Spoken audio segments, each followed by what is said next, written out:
Welcome friends. In this tutorial we will study about overriding. Overriding is the one of the feature of polymorphism.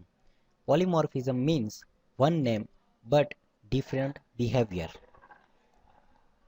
Overriding is used with inheritance, so we have used inheritance in this program. First define method which might be override but it has its own behavior in parent class. We have defined method for parent class which will show some message.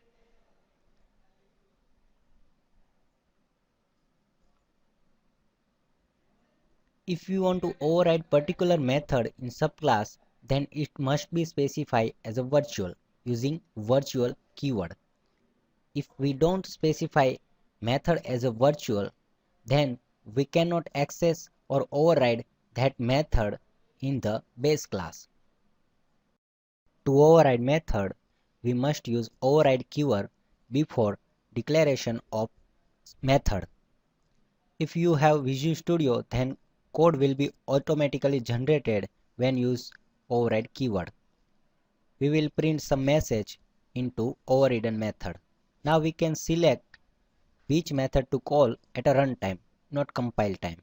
So we will create object of parent class and we will instantiate it with child class reference. Now when we call display method using p object, it will call overridden version of display method. Let's see by running program. We can see first is a virtual function is called because base.display method calls virtual function which is the parent class contains, and second is a overridden method which we have called. Thank you.